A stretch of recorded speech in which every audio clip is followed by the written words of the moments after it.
রবিবার তমলুকের সমবায় নির্বাচনকে কেন্দ্র করে তুমুল হট্টগোলের পরিস্থিতি তৈরি হয় এবং নন্দীগ্রামে তৃণমূলের বুথ সভাপতির ভাইকে খুনের ঘটনায় গ্রেফতার 3 বিজেপি কর্মী। এই মুহূর্তে সরাসরি শুভেন্দু অধিকারী নন্দীগ্রাম থেকে। আপনারা লোকসভা ভোটে এর উত্তর দিয়ে অভিজিৎ গাঙ্গুলিকে ৮,২০০ ভোটে জিতিয়ে দিয়েছেন, 4 গুণ ভোট বাড়িয়ে। তারপরে মুখ বন্ধ হয়ে গেছে, সেলাই হয়ে গেছে। পঞ্চায়েতে 17টার মধ্যে 11টাতে প্রধান দিয়েছেন, 2টো পঞ্চায়েত সমিতি দিয়েছেন।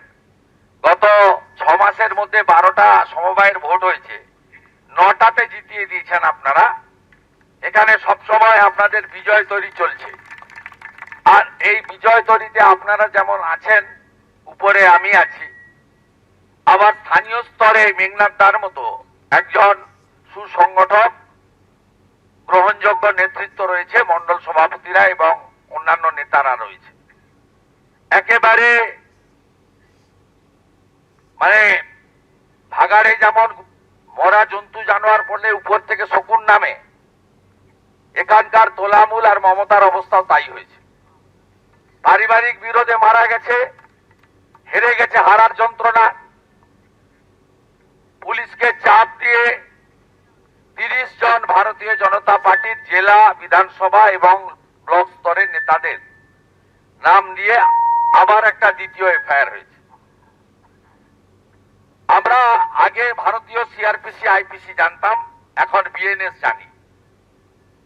আমরা আইনি লড়াই করে নেব, নিশ্চিত থাকুন। এটা নতুন কিছু নয়, নতুন কিছু নয়।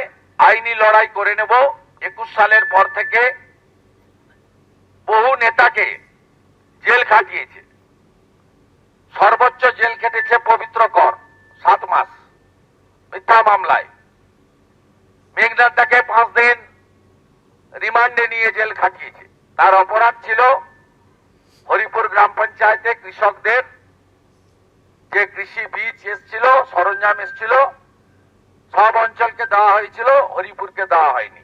কৃষকদেরকে নিয়ে গিয়ে কৃষি অফিসে একটা ডেপুটেশন দিয়েছিল। তার জন্য তাকে তুলে নিয়ে গিয়ে একটা ভদ্রলোককে পর্যন্ত রিমান্ডে রেখেছে। পবিত্রর বাবা অসুস্থ হয়ে পড়েছিল। আমি এই 2টো নাম শুধু বললাম না, ধনঞ্জয় থেকে শুরু করে আমি অসংখ্য নাম আপনাদের বলতে পারি, যাদের বিরুদ্ধে এই ধরনের মিথ্যা মামলা। মমতার নির্দেশে, মমতার চটিচাটা পুলিশ, এরা ভাবে এদের বেতনটা ভাইপো বা পিসি দেয়। এরা যে ট্যাক্সের টাকায়, সরকারের টাকায় বেতন পায়, এদের উপরেও যে আইন আদালত রয়েছে, এই লাজ লজ্জা এদের বিন্দু মাত্র নেই।